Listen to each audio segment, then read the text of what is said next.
Alhamdulillah wassalatu wassalamu ala Rasulillah wa ala alihi wa sahbihi wa man walah wa la hawla wa la quwwata illa billahi amma ba'd. Fa ikhwani fid din wa akhwati fillah, kaum muslimin wal muslimat yang saya cintai dan saya muliakan, rahimani wa rahimakumullah. Semoga Allah Subhanahu wa taala senantiasa mencurahkan rahmatnya kepada kita sekalian. InsyaAllah ta'ala kita akan melanjutkan pembahasan kitab Al-Mulakhas fi Syarhi Kitabi At-Tauhid. Masih di bab yang pertama, yaitu bab yang membahas tentang kewajiban mentauhidkan Allah Subhanahu wa ta'ala. Dan ini adalah pertemuan yang kedua. Pertemuan yang pertama sudah kita bahas dua dalil. Dalil yang pertama surat Az-Zariyat ayat 56, Allah Subhanahu wa taala berfirman, "Wa ma khalaqtul jinna wal insa illa liya'budun." Dan tidaklah aku menciptakan jin dan manusia kecuali agar mereka beribadah kepadaku. Ayat ini menerangkan kepada kita tujuan hidup, maksud hidup adalah ibadah kepada Allah. Dan sudah kita bahas, hakikat ibadah adalah mentauhidkan Allah, bukan sekedar menyembah Allah, tetapi mentauhidkan Allah, tidak mempersekutukannya. Karena kalau seseorang berbuat syirik, amalannya terhapus. Surat Az-Zumar ayat ke-65, Allah menegaskan, "La in asyrakta la yahbatanna amaluka." Kalau kamu berbuat syirik, terhapuslah amalanmu. Jadi hakikat ibadah adalah mentauhidkan Allah, menjauhi dosa syirik.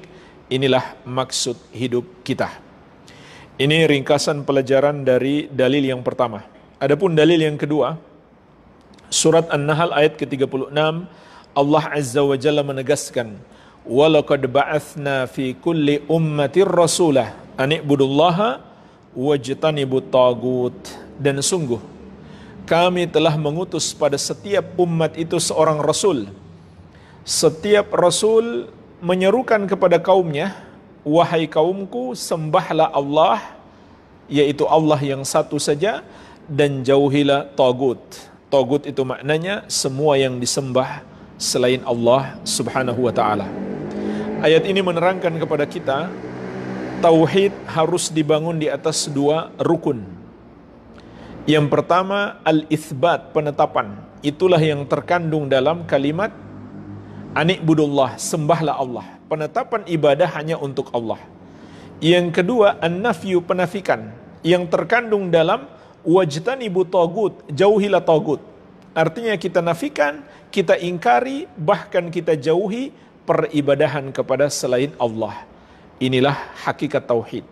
Harus dibangun di atas dua rukun ini. Inilah kata Allah dalam surat An-Nahl ayat ke-36, dakwah seluruh para nabi dan rasul alaihi wassalatu wassalam.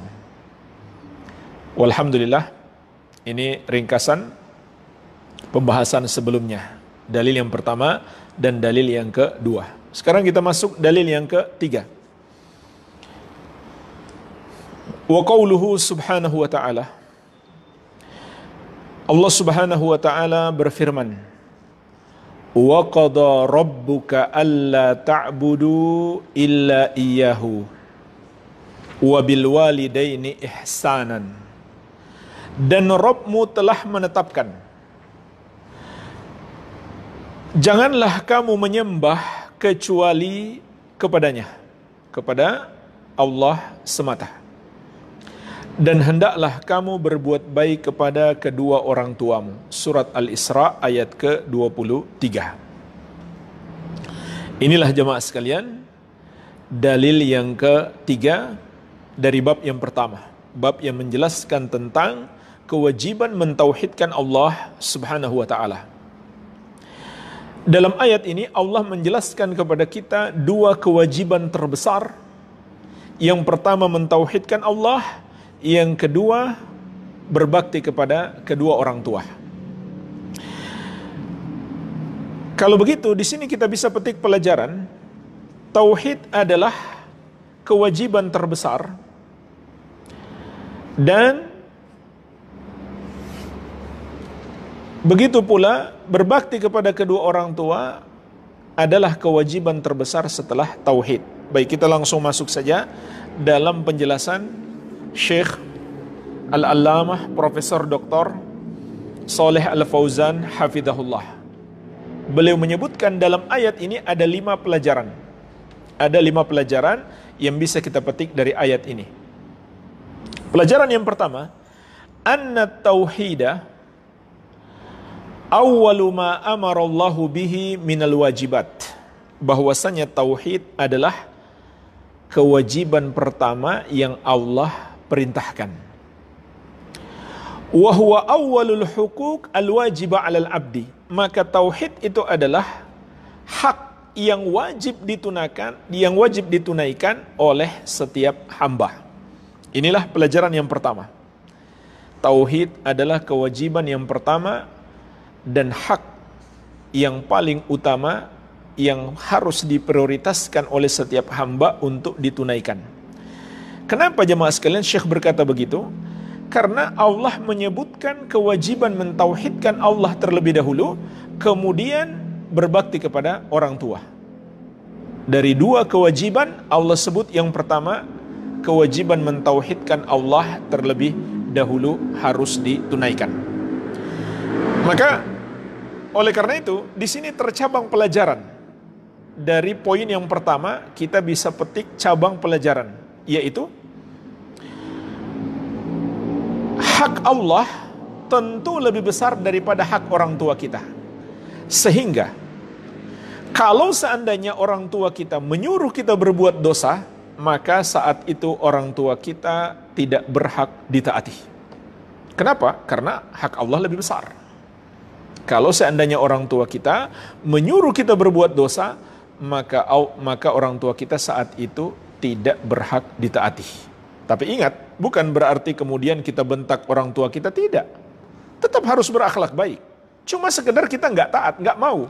Nggak mau disuruh berbuat dosa, walaupun yang nyuruh orang tua kita. Tapi bukan bermakna kita kemudian membentak orang tua kita, tidak. Itu dosa besar. Namun sekedar kita tidak menaati orang tua kita. Ya, dalam hal yang mengandung dosa kepada Allah. Tapi jemaah sekalian, andai orang tua kita menyuruh kita untuk melakukan sesuatu yang tidak mengandung dosa kepada Allah, walaupun Allah tidak perintahkan, wajib kita tunaikan. Wajib kita tunaikan. Ya, misalkan kita mau beli rumah nih, rumah A dan B. Kita pinginnya B, orang tua pinginnya A. Dan Allah tidak melarang. Apa yang diinginkan orang tua, wajib kita ikuti apa yang diinginkan orang tua kita daripada menuruti keinginan kita.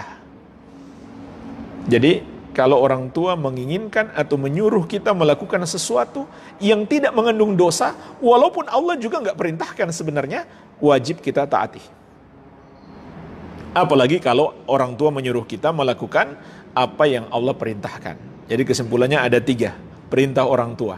Pertama, perintah untuk berbuat maksiat kepada Allah, tidak boleh kita taati. Yang kedua, perintah untuk melakukan sesuatu yang tidak mengandung maksiat kepada Allah, tapi Allah tidak juga perintahkan. Seperti masalah memilih rumah tadi. Maka wajib kita taat. Wajib kita taat kepada orang tua kita. Kemudian yang ketiga, jika orang tua menyuruh kita melakukan amal ketaatan kepada Allah, lebih wajib lagi jadinya. Lebih wajib lagi jadinya. Misalkan orang tua suruh kita sholat berjamaah di masjid, maka wajib kita taati. Bahkan lebih wajib lagi jadinya. Karena orang tua yang menyuruh. Bukan hanya Allah menyuruh, orang tua juga menyuruh. Jadi kalau kita nggak sholat berjamaah di masjid, bukan hanya berdosa kepada Allah, juga termasuk durhaka kepada orang tua. Jadi double dosanya. Baik. Bahkan jemaah sekalian, jangankan orang tua menyuruh, memaksa sekalipun, nggak boleh kita turuti. Apalagi memaksa berbuat dosa terbesar, yaitu dosa syirik. Sebagaimana Allah ingatkan juga di surat Luqman ayat ke-15. Wa in jahadaka ala an tusyrika bima laisa laka bihi ilmun fala tuti'huma. Kalau kedua orang tuamu memaksamu agar kamu mempersekutukan aku yang kamu tidak punya ilmu tentangnya, maka jangan kamu taati keduanya. Jadi ini bukan sekedar mengajak atau menganjurkan, memaksa sekalipun, atau mengancam bunuh diri. Seperti pernah terjadi pada sahabat Sa'ad bin Abi Waqqas radhiyallahu anhu. Ibunya mengancam dia untuk bunuh diri dengan cara mati secara perlahan-lahan, agar dia murtad, kembali keluar dari agama Nabi Muhammad SAW. Ibunya mogok makan. Lalu apa kata Sa'ad bin Abi Waqqas? Wahai ibu, andai engkau punya lebih dari satu nyawa, banyak nyawamu, lalu satu persatu keluar di hadapanku, aku tidak akan meninggalkan agama ini. Jadi mati beberapa kali sekalipun, aku tidak akan meninggalkan agama Islam. Iya, karena ibu kita, jemaah sekalian, gak akan bisa menolong kita dari azab Allah. Kalau kita berbuat syirik dengan alasan mengikuti orang tua, maka kita yang rugi. Mereka tidak akan bisa menolong kita dari azab Allah. Tapi yang paling penting kita pahami, Allah lebih berhak ditaati daripada orang tua kita. Iya. Tetapi perhatikan lanjutan ayatnya. Wa sahibuhuma fid dunya ma'rufah. Kata Allah, tetaplah kamu pergauli kedua orang tuamu itu di dunia dengan cara yang baik. Subhanallah. Ini orang tua kafir loh. Tapi kata Allah, tetap pergauli dengan cara yang baik. Apalagi kalau orang tua kita masih muslim. Iya.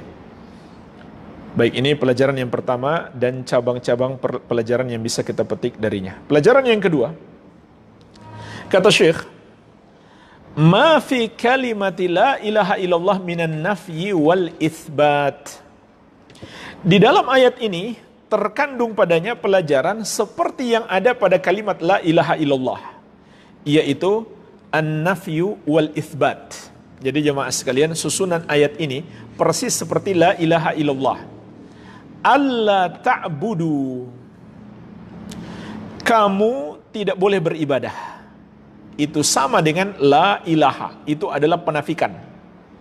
Penafikan itu artinya pengingkaran terhadap semua yang disembah selain Allah. Kita ingkari, kita salahkan, dan kita jauhi.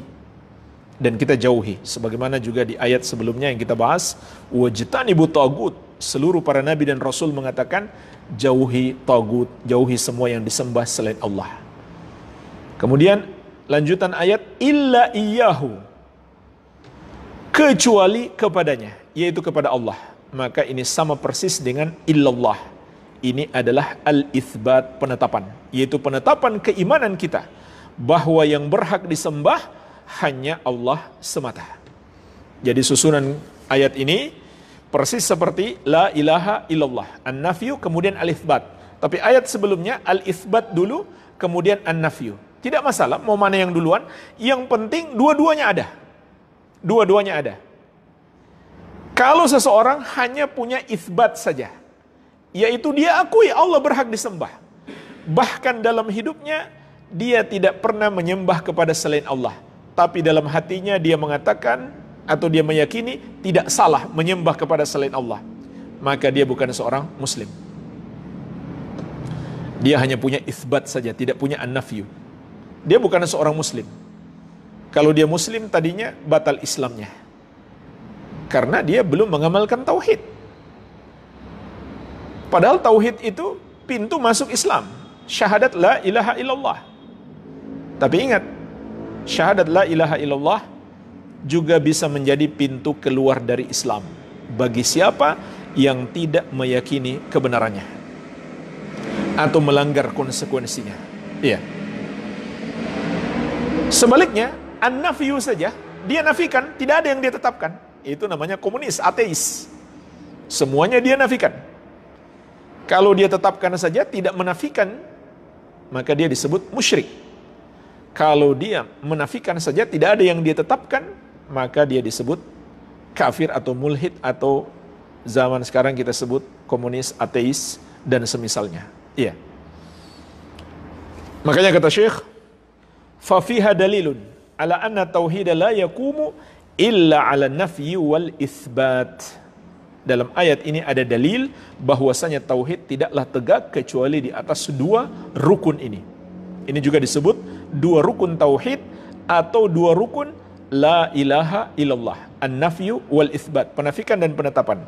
Nafyil ibadati amma siwallah, yaitu menafikan ibadah dari selain Allah. Maksudnya kita anggap semua selain Allah tidak berhak disembah. Wa itsbatiha lillah, dan menetapkannya hanya untuk Allah semata. Hanya Allah yang berhak disembah. Kama sabak, sebagaimana juga telah disebutkan di dalil sebelumnya, dalil yang kedua. Baik. Dan jemaah sekalian, ini bagian terpenting dari tauhid, memahami an-nafyu wal itsbat. Dan di surat Al-Baqarah, di akhir surat Al-Baqarah, Allah menegaskan, wa may yu'min billahi wa may yakfur bit-taguti wa yu'min billahi faqad istamsaka bil urwatil wuthqa. Barang siapa yang kufur kepada tagut. Kufur artinya menyalahkan, menafikan, mengingkari. Tagut semua yang disembah selain Allah. Wa yu'min billahi, dan dia beriman kepada Allah. Jadi perhatikan ayat ini, dia kufur, ingkar, menafikan semua yang disembah selain Allah. Kemudian dia imani Allah Subhanahu wa taala, dia tetapkan keimanannya. Maka faqad istamsaka bil urwatil wuthqa, dia telah berpegang dengan tali yang sangat kuat. Ibnu Abbas radhiyallahu anhuma menafsirkan makna al urwatul wuthqa, tali yang sangat kuat, adalah kalimat la ilaha illallah. Dan itulah sebabnya jemaah sekalian, mengapa la ilaha illallah adalah zikir yang paling afdol. Nabi SAW mengatakan, afdalu dzikri la ilaha illallah. Zikir yang paling afdal la ilaha illallah. Lengkap, jangan kita kurangi. Ada sebagian orang mereka anggap kalau dia sudah tingkatan tinggi, yang dia baca la ilaha saja. Kalau tingkatan naik lebih tinggi lagi, Allah saja. Kalau yang paling tinggi tinggal hu. Ini namanya mengada-ada dalam agama. Nabi SAW mengatakan, zikir yang paling tinggi lengkap, la ilaha illallah. Lagi pula kalau nggak lengkap, jadi hilang artinya. Maknanya hilang. Jadi nggak jadi zikir lagi itu. Bahkan bisa jadi kekufuran. La ilaha, nggak ada yang berhak disembah. Jadi dia nggak tetapkan Allah. Itu ateisme namanya, kekufuran. Iya. Kenapa jemaah sekalian? La ilaha illallah adalah zikir yang paling tinggi. Karena di dalamnya terkandung kewajiban terbesar, yaitu mentauhidkan Allah. Makanya nggak ada gunanya orang mengucapkan zikir itu kalau dia tidak pahami maknanya dan tidak pula membenarkan serta tidak pula mengamalkannya. Nggak ada gunanya. Walaupun dia zikir setiap hari, la ilaha illallah 10.000 kali. Tidak ada gunanya kalau dia tidak meyakini kebenarannya atau tidak mengamalkannya, yaitu mentauhidkan Allah. Apalagi kalau ternyata dia berzikir bukan untuk ibadah. Untuk apa dia baca la ilaha illallah setiap hari 10.000 kali? Supaya kebal senjata tajam, supaya sakti, supaya punya ilmu meringankan tubuh, supaya bisa memukul orang dari jarak jauh, punya tenaga dalam. Ini niat yang syirik. Niat yang syirik, niat bukan karena Allah. Niat yang salah. Makanya setan datang membantu. Dia pikir ini ilmu putih. Karena bacaannya zikir. Padahal itu adalah amalan yang dimurkai Allah karena niatnya salah. Oleh karena itu setan datang membantu karena Allah murka kepadanya. Dia niatnya supaya sakti, bukan untuk ibadah. Atau tercampur, pingin ibadah juga, pingin sakti juga. Begitu pula dia tetapkan jumlah khusus. Ya mas sekalian, kita mau berzikir sebanyak-banyaknya silahkan. Tapi kita nggak berhak menentukan setiap hari saya harus baca 10.000 kali. Ini hanya berlaku misalkan 40 hari. Ini penentuan jumlah seperti ini bukan hak kita. Hak Allah dan Rasulnya. Kalau kita menentukan sendiri, itu namanya kita mengada-ada dalam agama. Bacaannya betul, Tapi penetapan jumlah tidak betul, tidak berdasarkan dalil. Maka setannya senang, setan datang membantu dia, betul dia dapat tenaga dalam. Betul dia jadi kebal senjata tajam. Dia pikir itu ilmu putih. Ini lebih berbahaya jemaah sekalian daripada yang jelas-jelas orang tahu ilmu hitam. Karena dia nggak sadar. Dia nggak sadar sedang dipermainkan oleh setan. Iya. Baik, jadi la ilaha illallah zikir yang paling afdal karena kandungan maknanya. Sehingga kalau seseorang mengucapkan saja tanpa memahami dan meyakini kebenarannya, maka itu menjadi tidak berarti. Baik, pelajaran yang ketiga, azamatu haqqil walidain, besarnya hak kedua orang tua. Haitsu atafa haqqahuma ala haqqih, karena Allah menyebutkan hak keduanya setelah haknya, setelah hak Allah. Wa jaa fil martabati tsaniyah, yaitu datang di peringkat yang kedua. Setelah hak Allah, hak orang tua. Berarti besar sekali hak orang tua. Maka jemaah sekalian, ayat ini mengajarkan kepada kita hak makhluk yang terbesar adalah hak orang tua. Tapi pertanyaannya jemaah sekalian, lebih besar mana? Hak orang tua kita atau hak Rasulullah sallallahu alaihi wasallam? Tentu hak Rasulullah sallallahu alaihi wasallam lebih besar. Tapi kenapa di sini setelah disebut hak Allah, langsung hak orang tua, tidak disebut hak Rasulullah sallallahu alaihi wasallam? Kenapa? Ada yang bisa jawab? Kenapa di sini disebut hak Allah langsung hak orang tua, tidak disebut hak Rasulullah sallallahu alaihi wasallam lebih dulu? Tentu hak Rasulullah sallallahu alaihi wasallam lebih besar daripada orang tua kita. Dalilnya apa? Hadis yang diriwayatkan Al-Bukhari dan Muslim dari Anas bin Malik radhiyallahu anhu. Rasulullah sallallahu alaihi wasallam bersabda, "La yu'minu ahadukum hatta akuna ahabba ilaih min walidihi wa waladihi wan nasi ajma'in." Tidak beriman seorang dari kalian sampai aku lebih dia cintai daripada orang tuanya, anaknya, dan seluruh manusia. Dan ini juga berlaku sama. Kalau orang tua menyuruh kita melakukan sesuatu yang dilarang keras oleh Rasulullah SAW, yang larangannya sampai tingkat haram, maka nggak boleh kita ikuti orang tua kita. Karena hak Rasulullah SAW lebih besar. Hak dicintai lebih besar dan hak ditaati lebih besar. Tapi kenapa dalam ayat ini hak Allah langsung hak orang tua tanpa menyebut hak Rasulullah sallallahu alaihi wasallam? Ada yang bisa jawab? Pas saja? Pas saja. Baik. Syekh Muhammad bin Shalih Al-Utsaimin rahimahullah, beliau menjelaskan, karena hak Rasulullah sallallahu alaihi wasallam sudah terkandung pada penyebutan hak Allah. Kenapa? Karena kita nggak mungkin beribadah kepada Allah tanpa meneladani Rasulullah sallallahu alaihi wasallam. Jadi kalau disebut hak Allah, di situ sudah ada hak Rasulullah sallallahu alaihi wasallam. Sebab kita nggak mungkin menunaikan hak Allah tanpa menunaikan hak Rasulullah sallallahu alaihi wasallam, yaitu ditaati dan diteladani. Jadi tentu hak Rasulullah sallallahu alaihi wasallam lebih besar daripada hak orang tua kita. Iya.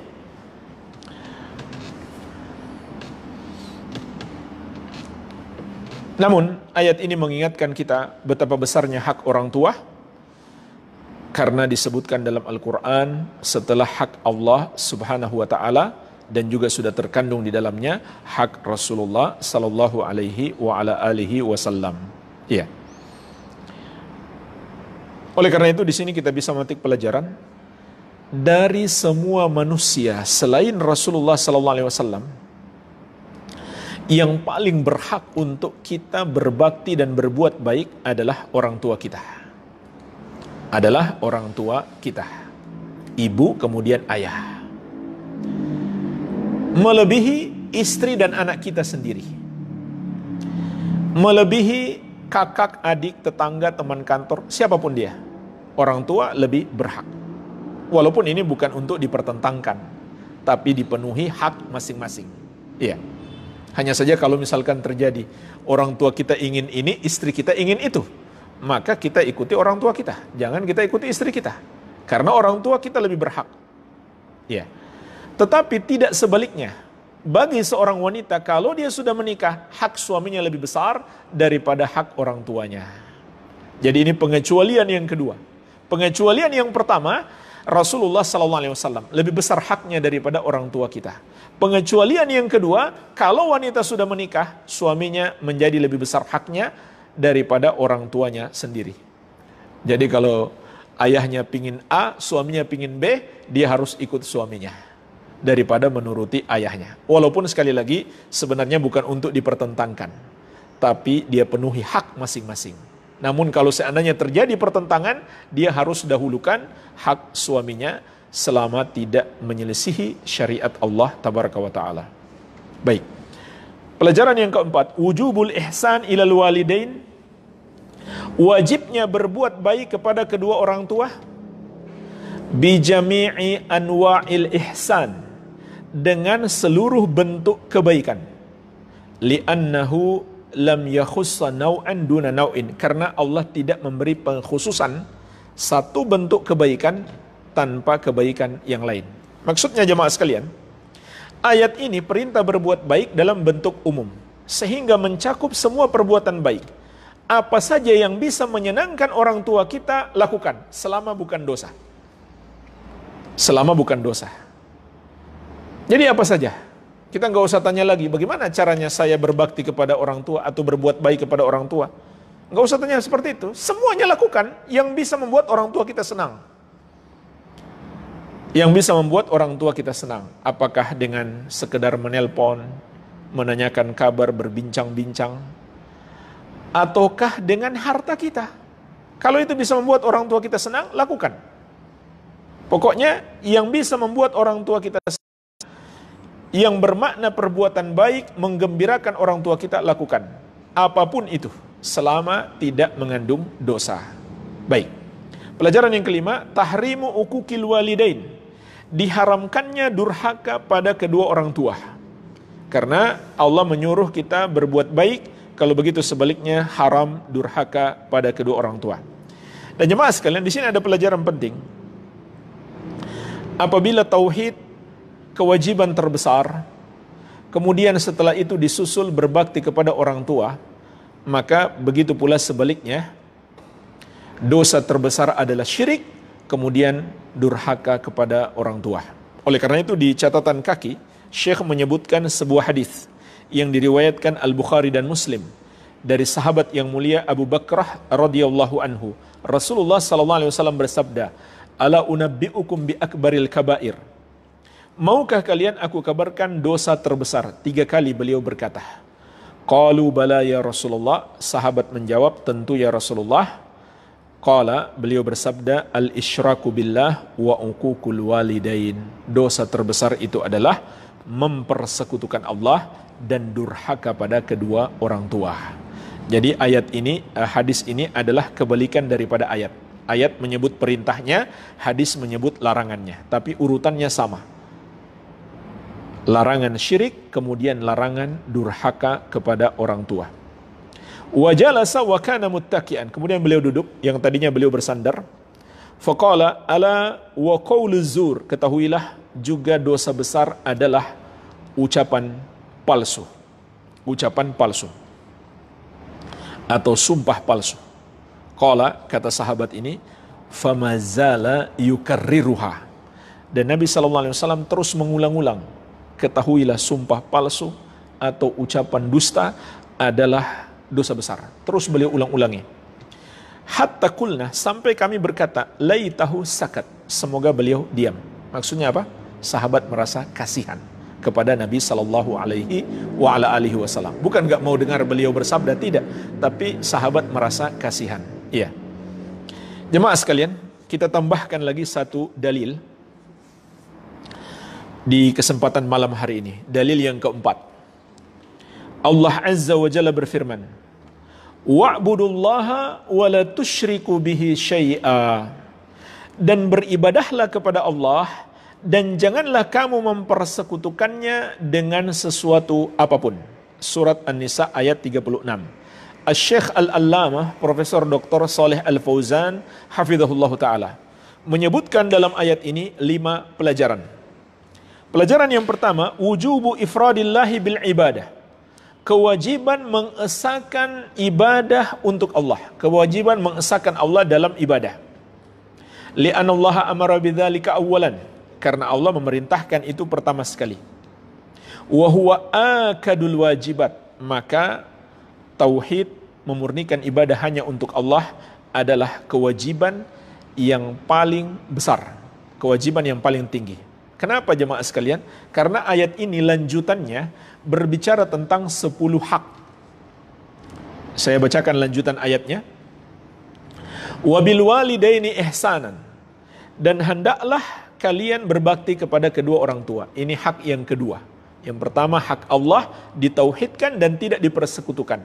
Yang kedua hak orang tua. Jadi ini mirip dengan ayat sebelumnya.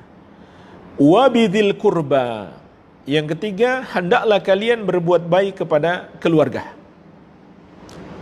Wal yatama. Yang keempat, kepada anak-anak yatim. Wal masakin. Yang kelima, berbuat baik kepada orang-orang miskin.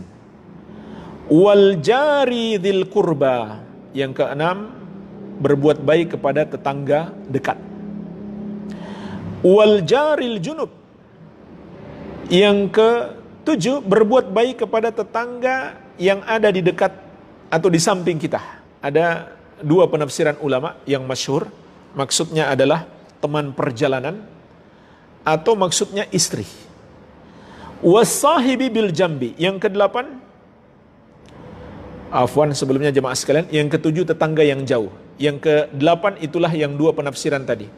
Teman yang ada di dekat. Maksudnya adalah teman perjalanan atau istri. Itu yang kedelapan. Ya. Sedangkan yang ketujuh maksudnya adalah tetangga yang jauh. Jadi yang keenam tetangga dekat, yang ketujuh tetangga jauh. Artinya yang dekat lebih diutamakan daripada yang jauh. Kemudian yang kedelapan wasahib bil jambi, teman yang ada di dekat. Maksudnya 2 penafsiran yang masyhur, teman perjalanan kita atau istri kita. Kemudian yang kesembilan wabnis sabil, musafir. Seorang musafir, dia berhak dibantu. Kemudian yang ke-10 wama malakat aimanukum, budak-budak yang kamu miliki. Ataupun termasuk di situ kata para ulama hewan peliharaan yang kita miliki, hendaklah kita berbuat baik. Iya. Jadi surat An-Nisa ayat 36 adalah perintah untuk menunaikan 10 hak. Maka perhatikanlah, hak yang pertama adalah hak Allah. Berarti itu yang paling penting. Allah tidaklah mengurutkan kecuali itu yang paling penting. Ya. Pelajaran yang kedua, tahrimu syirki. Diharamkannya syirik. Li'anna Allah naha anhu, karena dalam ayat ini Allah melarang syirik. Fahuwa asyaddul muharramat. Maka syirik adalah keharaman yang paling besar. Kenapa? Karena Allah sebut yang pertama. Maka jemaah sekalian, tauhid adalah perintah yang paling wajib dan syirik adalah larangan yang paling besar keharamannya, yang paling Allah benci. InsyaAllah di bab yang keempat akan kita bahas lebih detail tentang bahaya syirik.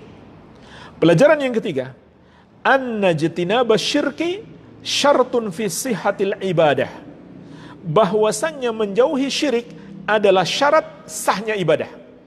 Subhanallah, ini pelajaran penting sekali. Nggak ada gunanya kita sholat, puasa, zakat, haji kalau masih berbuat syirik.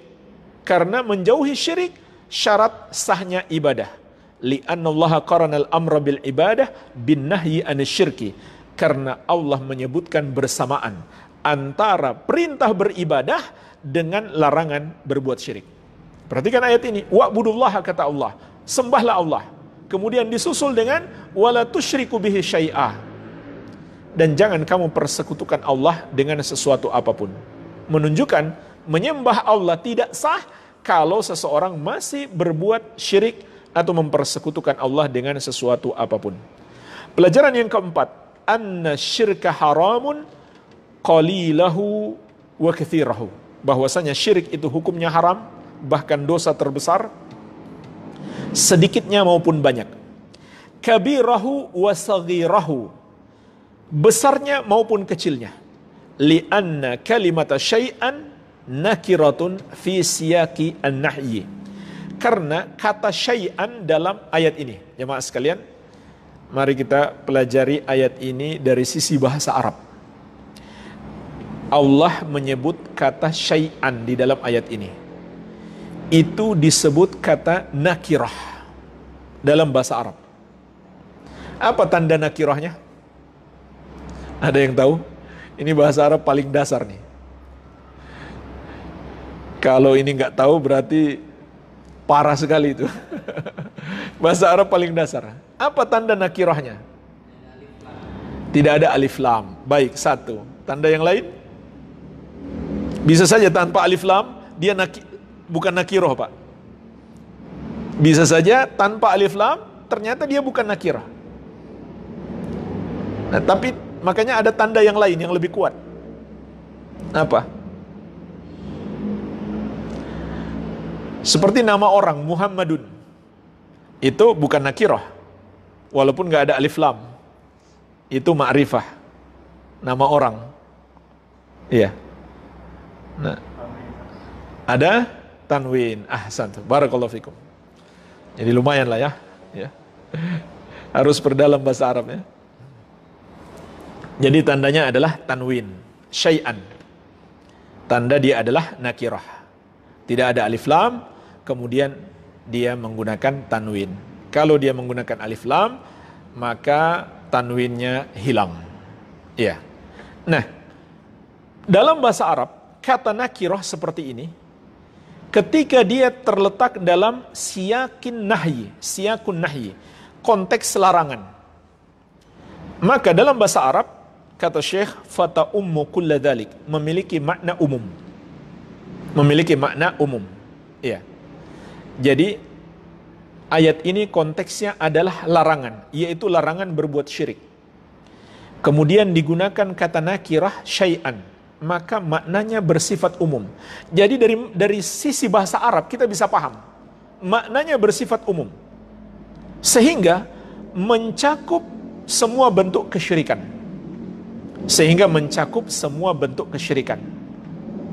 Jadi nggak ada keringanan walaupun sedikit. Makanya jemaah sekalian, orang berbuat syirik, walaupun syiriknya satu, membatalkan Islamnya. Nggak harus dua kesyirikannya, atau nggak harus banyak. Satu saja sudah membatalkan Islamnya, apabila syirik besar. Ya. Begitu pula, sedikit maupun banyak sama. Banyak terlarang, sedikit juga terlarang. Karena ayatnya bersifat umum.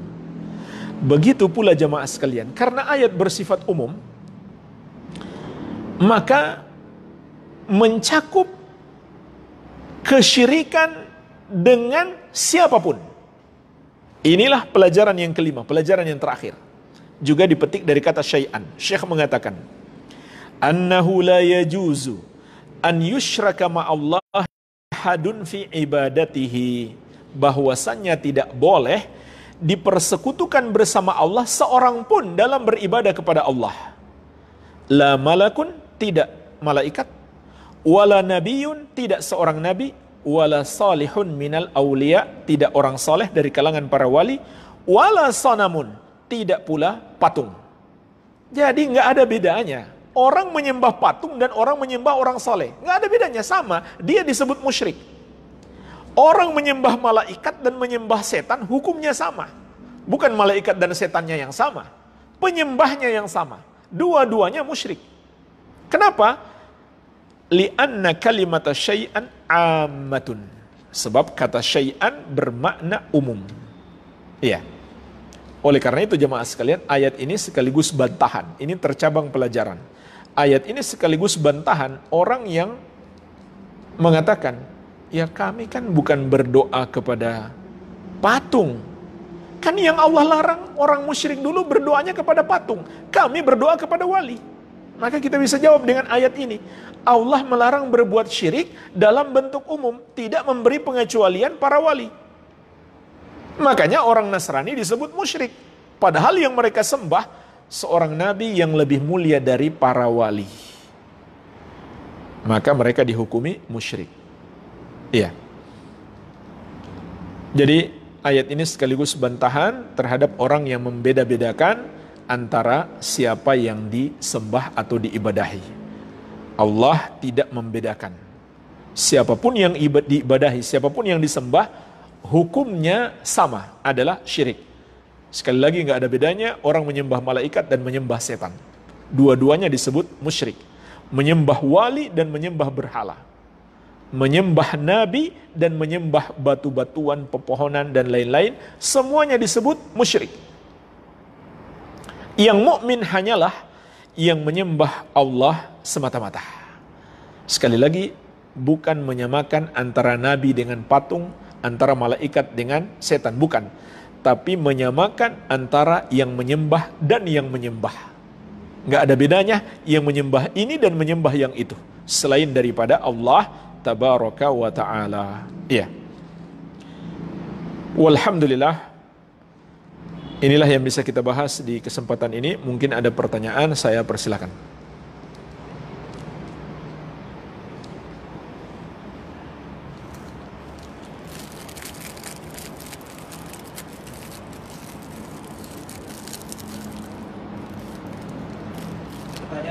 Silakan. Apakah ibadah harus ikhlas tanpa mengharapkan surga dan takut akan neraka? Baik. Pertanyaannya, apakah ibadah harus ikhlas tanpa mengharapkan surga dan takut neraka? Ini salah kaprah makna ikhlas. Akibat memahami makna ikhlas dengan bahasa Indonesia atau bahasa yang biasa digunakan sebagian orang, yaitu ikhlas artinya tanpa pamrih. Kalau tanpa pamrih itu, tanpa mengharapkan balasan dari manusia, betul, itu bagian dari ikhlas. Tapi tanpa mengharapkan balasan dari Allah, itu bukan ikhlas. Justru ikhlas adalah kebalikannya. Mengharapkan balasan dari Allah, itulah ikhlas. Kenapa disebut ikhlas? Karena dia semata-mata mengharapkan balasan dari Allah. Kalau dia mengharapkan balasan dari Allah, tapi juga mengharapkan pujian manusia, itu baru namanya tidak ikhlas. Kalau dia semata-mata mengharapkan balasan dari Allah, maka dia justru itulah orang yang ikhlas. Justru itulah orang yang ikhlas. Insya Allah di dalam kitab ini banyak dalil-dalil yang akan kita bahas. Contoh jamaah sekalian, Nabi SAW mengatakan, Man qala la ilaha illallah yabtagi bihi wajhallah. Ucapkan la ilaha illallah, dengannya dia harapkan wajah Allah. Apa artinya dia mengharapkan wajah Allah?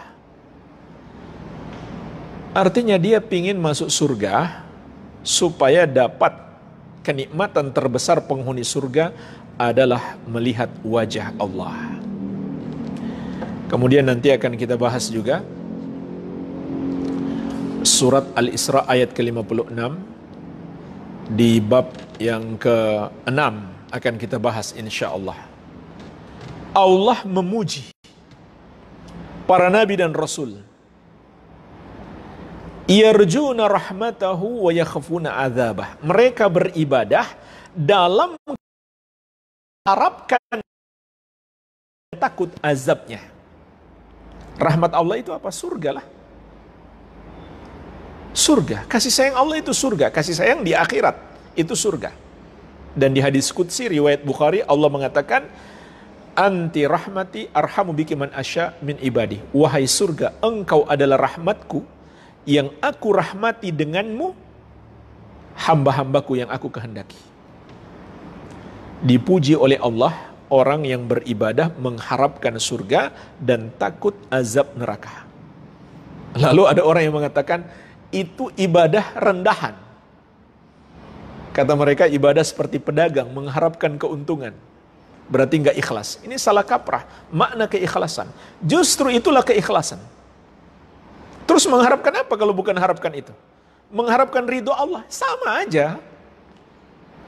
Ridho Allah berarti Allah masukkan ke dalam surga dan dijauhkan dari neraka. Itu makna ridho Allah. Artinya kalau orang sudah Allah ridhoi, dia dimasukkan ke dalam surga dan tidak ada orang yang Allah ridhoi lalu masuk ke neraka. Tidak dimasukkan ke surga, tidak ada. Jadi itu ucapan yang tidak sesuai dan bahkan ada kecenderungan yang telah Allah puji, yaitu mengharapkan surga dan takut neraka. Iya. Sekali lagi jemaah sekalian, kenapa yang disebut ikhlas? Karena mengharapkannya hanya kepada Allah. Orang mengharap kepada selain Allah, mengharap masuk surga dari selain Allah, mengharap diselamatkan dari neraka oleh selain Allah, itu syirik. Itu termasuk syirik. Karena nggak ada yang bisa memasukkan kita ke surga dan menyelamatkan kita dari api neraka kecuali Allah. Baik. Wallahu alam. Ada pertanyaan lain? Silakan.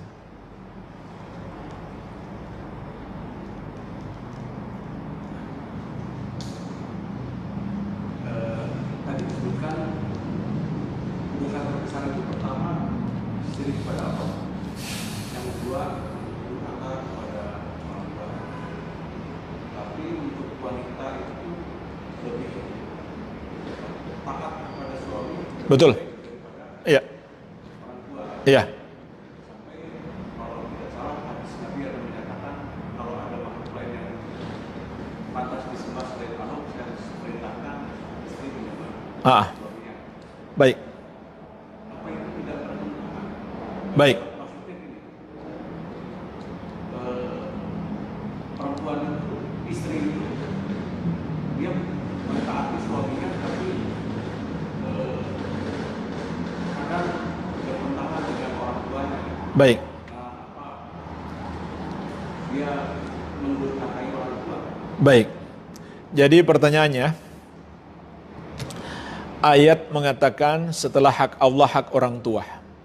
Tapi ada hadis menyebutkan hak suami lebih besar daripada hak orang tua. Jadi seakan bertentangan. Begitu Pak ya? Baik. Jawabannya sebenarnya tidak bertentangan. Tapi memberi pengecualian. Sama dengan ketaatan kepada Rasulullah SAW. Juga tidak disebutkan secara nas, secara teks dalam hadis ini. Tapi kita katakan hak Rasulullah SAW lebih tinggi daripada hak orang tua kita. Kenapa? Ada dalil lain. Makanya memahami agama tidak boleh hanya mengambil sebagian dalil dan membuang sebagian dalil. Tapi harus dipadukan. Harus dipadukan. Dan itu tidak bertentangan. Tetapi menjelaskan ini makna umum, ini makna pengecualian. Jadi seperti itu. Ayat dan hadis ini semuanya satu kesatuan. Jadi hukum yang belum rinci dalam ayat ini bisa dijelaskan di ayat yang lain atau dalam hadis. Jadi nggak bisa dipertentangkan. Ini adalah satu kesatuan. Iya. Ketaatan kepada orang tua ini masih sifatnya umum. Sedangkan wanita kalau dia sudah menikah, dia memiliki hukum khusus. Memiliki pengecualian atau pengkhususan. Kenapa? Karena ada dalil yang memberi pengkhususan atau memberi pengecualian bahwa suaminya lah yang lebih tinggi kedudukannya daripada orang tuanya. Jadi ini bukan pertentangan, tapi memberi pengecualian atau memberi pengkhususan terhadap ayat yang masih bersifat umum. Iya, tidak bertentangan. Maka seandainya orang tua menyuruh anak perempuannya yang sudah menikah untuk melakukan A dan suaminya ingin dia melakukan B, maka dia harus taat kepada suaminya. Dan sebenarnya itu nggak disebut dia durhaka kepada orang tua. Tidak disebut dia durhaka kepada orang tua.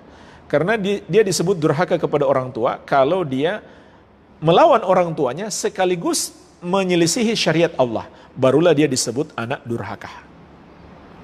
Tapi ketika dia tidak taat kepada orang tuanya untuk mengikuti syariat Allah, dia nggak disebut anak durhaka. Contohnya itu tadi, kalau orang tua menyuruh dia berbuat syirik, maka dia menentang orang tuanya. Dalam artian dia tidak taat. Kenapa? Karena kalau dia lakukan syirik, berarti dia durhaka kepada Allah. Ya, jadi itu bukan disebut anak durhaka. Baik. Jadi intinya tidak bertentangan. Kemudian saya luruskan sedikit hadisnya. Bukan menyembah, tapi sujud. Ya, jadi Nabi SAW mengatakan, "Lau kuntu amiran ahadan an yasjuda li ahadin la amartul mar'ata an tasjuda li zawjiha." Andai boleh aku perintahkan seseorang sujud kepada orang lain, maka akan aku perintahkan seorang wanita sujud kepada suaminya. Jadi bukan menyembah tapi sujud. Dan sujud itu ada dua macam. Sujud untuk menyembah dan sujud untuk menghormati. Dan dua-duanya dilarang. Sujud untuk menyembah maka syirik kalau kepada selain Allah.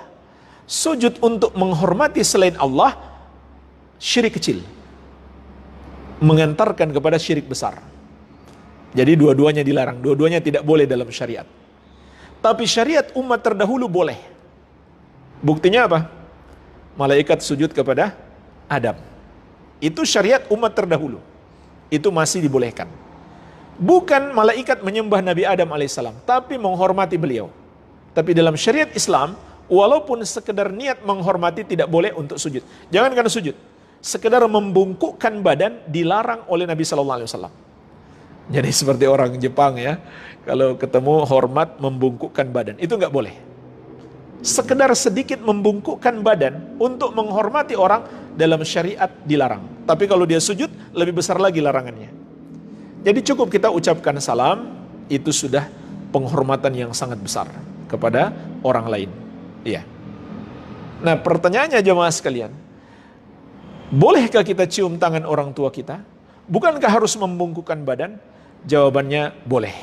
Kenapa? Karena membungkukkan badannya ada keperluan. Masa orang tua yang kita naikkan ke atas kan nggak mungkin kan? Terpaksa kita membungkuk untuk cium cium tangannya. Iya. Karena ada keperluan. Tapi kalau nggak ada keperluan, cuma sekedar menghormati dia lewat kita membungkuk, maka itu tidak boleh. Dilarang oleh Rasulullah SAW. Tapi sujud dilarang secara mutlak. Walaupun sekedar memuliakan atau pingin cium kaki orang tua itu berlebihan. Cium kaki orang tua berlebihan. Iya. Cium tangan saja tidak apa-apa insya Allah. Tapi kalau sampai cium kaki itu terlalu berlebihan.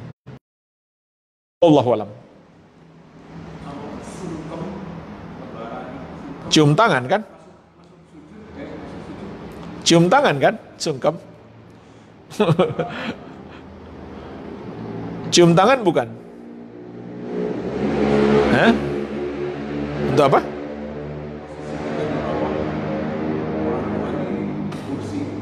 Iya, kalau mau cium tangan nggak apa-apa. Kalau nggak cium tangan, ya nggak perlu membungkuk. Iya.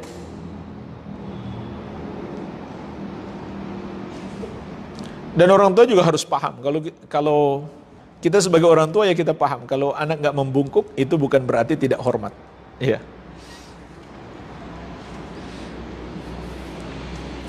Masih ada pertanyaan lain, silakan. Bagaimana cara mengatasi godaan hawa nafsu di zaman ini? Bagaimana cara mengatasi godaan hawa nafsu di zaman ini? Jemaah sekalian, sebaik-baik benteng yang melindungi kita dari berbagai macam godaan adalah tauhid. Itu sebaik-baik benteng. Bahkan iblis tahu. Iblis ngerti. Tauhid adalah sebaik-baik benteng. Sebagaimana dalam surat Shad ayat 82-83 Allah menyebutkan sumpah iblis. Qala fa bi'izzatika la ugwiyannahum ajma'in illa ibadaka minhumul mukhlasin. Iblis berkata, demi kemuliaanmu ya Allah, aku akan sesatkan mereka semuanya kecuali hamba-hambamu yang ikhlas. Makna ikhlas dalam ayat ini adalah orang yang memurnikan ibadahnya hanya untuk Allah dan hanya karena Allah semata. Dan dia menjauhi syirik besar, yaitu menyembah kepada selain Allah, dan syirik kecil, yaitu beribadah karena ingin dipuji orang, riya. Inilah orang yang ikhlas. Kata iblis, aku tidak sanggup menyesatkan dia. Subhanallah. Maka tauhid adalah sebesar-besarnya benteng. Dan tauhid juga adalah sebab terbesar hamba ditolong oleh Allah. Makanya Imam Nawawi rahimahullah dalam kitab Riyadhus Shalihin di bab yang pertama, bab ikhlas, beliau sebutkan dalil yang terakhir tentang kisah 3 orang yang terkurung dalam goa. Lalu mereka masing-masing berdoa kepada Allah dan mengatakan, andai amalan kami itu ikhlas karena Engkau ya Allah, tolonglah kami. Maka Allah pun menolong mereka karena keikhlasan amalan mereka. Ikhlas adalah intisari daripada tauhid, itulah ikhlas. Kemudian Nabi Yusuf alaihissalam, kita lihat godaan yang menimpa Nabi Yusuf alaihissalam. Itu dahsyat sekali. Beliau adalah anak muda yang sedang bergejolak syahwatnya. Di puncak kekuatan syahwat anak muda di umur-umur beliau ketika itu. Dan beliau nggak punya pasangan yang sah, belum nikah, masih jomblo ketika itu. Dan dia digoda oleh wanita yang cantik jelita, bukan wanita sembarangan. Bukan wanita biasa-biasa saja. Ini wanita cantik jelita. Dan wanita yang punya kedudukan. Dan ketika itu kedudukannya, dia adalah majikan, Nabi Yusuf adalah pekerja atau dianggap budak. Walaupun beliau bukan budak, tapi mereka jual beliau, yaitu orang-orang yang menemukan beliau, mereka berdosa besar menjual Nabi Yusuf alaihissalam sebagai budak. Iya. Dan wanita itu mengajak, bukan sekedar menggoda lagi, mengajak dengan terang-terangan. Mungkin kalau cuma menggoda, laki-lakinya masih mikir, masih malu. Tapi dia mengajak tanpa malu-malu. Dan kunci, jendela serta pintu dia sudah kunci semuanya. Tinggal mereka berdua di ruangan itu. Bayangkan jemaah sekalian, luar biasa godaan yang menimpa Nabi Yusuf alaihissalam. Dia kosongkan ruangan itu, dia sudah kunci semua pintu-pintu dan jendela. Tinggal dan dia mengajak tanpa malu-malu lagi. Dan Nabi Yusuf alaihissalam tinggal jauh dari kampung halaman, nggak ada orang kenal keluarga beliau. Sehingga kalau terjadi hal yang memalukan, mungkin dia nggak terlalu malu karena nggak ada keluarganya, nggak ada yang kenal beliau. Beda kalau kita melakukan hal yang memalukan di tengah-tengah orang yang mengenal kita, itu malunya lebih besar kan? Nabi Yusuf alaihissalam di negeri yang jauh dari keluarganya. Iya, luar biasa. Para ulama mengatakan kesabaran yang dibutuhkan oleh Nabi Yusuf alaihissalam ketika itu lebih besar dibandingkan kesabaran ketika dilempar oleh saudara-saudaranya dalam sumur. Karena ketika dilempar dalam sumur, ya dia memang nggak bisa apa-apa lagi kecuali menerima keadaan di dalam sumur itu. Sedangkan ini dia yang memilih mau ikuti godaan atau tidak. Jadi kesabaran yang beliau perlukan jauh lebih dahsyat, lebih besar. Subhanallah. Kalau kita ibaratkan Nabi Yusuf alaihissalam bagaikan sudah berada di mulut buaya. Tapi ini buaya betina. Bagaikan sudah berada di dalam mulut buaya, tinggal buaya itu menutupkan mulutnya, matilah beliau. Tapi ternyata masih bisa selamat. Sudah masuk dalam mulut buaya, tapi masih bisa selamat. Allah menyelamatkan Nabi Yusuf alaihissalam. Perhatikanlah jemaah sekalian, apa kata Allah tentang sebab keselamatan Nabi Yusuf alaihissalam. Walaqad hammat bihi wa hamma biha, kata Allah. Wanita itu berkeinginan kepada Yusuf, Yusuf pun sudah berkeinginan kepadanya. Subhanallah. Ini wajar jemaah sekalian, karena beliau bukan LGBT kan, laki-laki normal. Yusuf pun sudah berkeinginan kepadanya. Maksudnya berkeinginan sebagai laki-laki normal.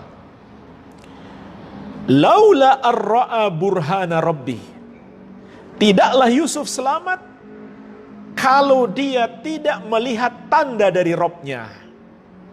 Allah berikan tanda ketika itu. Sebagian ulama ahli tafsir menjelaskan maksud tanda di situ. Allah tampakkan di hadapannya orang ketiga. Jadi nggak mungkin dia melakukan, ada orang ketiga. Siapa orang ketiga itu? Ayahnya sendiri. Dan sedang memarahinya. Nggak mungkin dia lakukan, mungkin langsung hilang syahwatnya. Ini ayah muncul.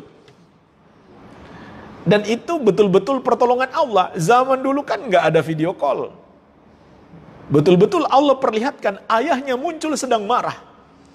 Jadi nggak mungkin dia melakukannya. Betul-betul Allah tolong dia. Dan beliau pun berlari meninggalkan wanita itu. Dan wanita itu mengejar dengan sekuat tenaga. Dan wanita itu berhasil memegang pakaian Nabi Yusuf alaihissalam. Karena saking kuatnya beliau berlari sampai robek pakaiannya. Kalau kita mungkin jangan-jangan kita oh ini kesempatan. Kan bukan saya yang mulai. Nabi Yusuf alaihissalam lari sekuat tenaga. Subhanallah, ketika mereka berdua mencapai pintu, ya, wanita itu di belakang mengejar Yusuf. Begitu sampai di pintu, pintu terbuka, suaminya datang. Jadi kalau dia berbuat dan kedapatan suaminya, matilah beliau. Dihukum mati pasti. Dihukum mati. Iya. Nah, kemudian perhatikan lanjutan ayat. Allah mengatakan, "Kadzalika linasrifa anhu su'a wal fahsya'a innahu min ibadinal mukhlasin." Demikianlah kami selamatkan Yusuf dari keburukan dan perbuatan keji zina. Kenapa? Karena dia termasuk hamba-hamba kami yang ikhlas. Inilah sebab beliau selamat. Beliau adalah hamba yang mentauhidkan Allah Subhanahu wa ta'ala. Jadi tauhid adalah sebab terbesar hamba mendapatkan pertolongan. Jadi jangan pandang remeh kita belajar tauhid. Ini ilmu yang paling penting dalam hidup kita. Benteng kita yang paling besar. Dan ilmu yang paling wajib untuk kita ajarkan kepada anak-anak kita. Kita nggak tahu bagaimana anak kita ini di luar sana. Jangankan di luar sana, di rumah kita. Bagaimana dia dengan gadgetnya. Jemaah sekalian, sebaik-baik benteng untuk anak-anak kita, ajarkan mereka tauhid yang benar. Iya. Ini yang pertama. Yang kedua, ittiba kepada sunnah Nabi SAW. Karena meneladani Nabi SAW adalah sebab kecintaan Allah kepada kita. Kalau Allah sudah mencintai kita, maka Allah akan menganugerahkan kebaikan dunia dan kebaikan akhirat. Kemudian yang ketiga, jemaah sekalian, jauhi sebab-sebab maksiat. Jadi maksiat itu sebelum terjadi, jauhi. Jangan dekati.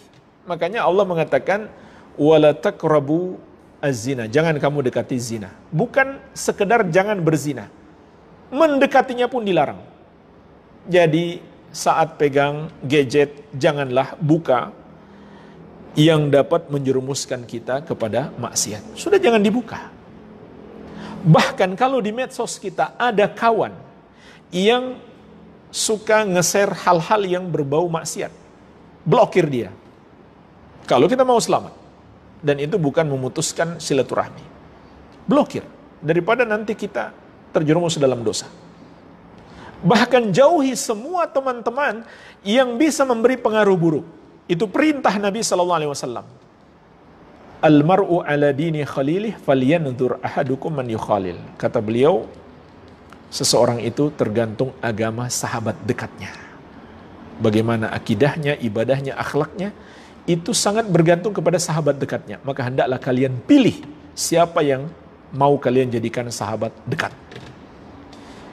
Jadi semua sebab-sebab yang menjerumuskan dalam dosa, jauhi. Jauhi perangkap-perangkapnya. Itu lebih mudah dibandingkan menjauhi dosa itu sendiri. Ya, makanya ini kaidah umum sebenarnya. Mencegah lebih baik daripada mengobati. Baik. Kemudian juga jemaah sekalian, tentunya banyak berdoa kepada Allah Subhanahu wa taala. Banyak berdoa kepada Allah Tabaraka wa taala. Karena yang menyelamatkan kita tidak lain adalah Allah Subhanahu wa taala, maka lebih sungguh-sungguh kita berdoa kepada Allah Tabaraka wa taala. Iya. Mungkin ini yang bisa kita ingatkan, semoga bermanfaat. Ada lagi akhi pertanyaan? Sudah. Baik. Kita cukupkan dulu kalau begitu, semoga bermanfaat. Lebih dan kurangnya saya mohon maaf. Wabillahi taufik. Subhanakallahumma wabihamdik, asyhadu an la ilaha illa anta, astaghfiruka wa atubu ilaik. Wa sallallahu ala nabiyyina Muhammadin wa alihi wasallam. Walhamdulillahi rabbil alamin. Wassalamualaikum warahmatullahi wabarakatuh.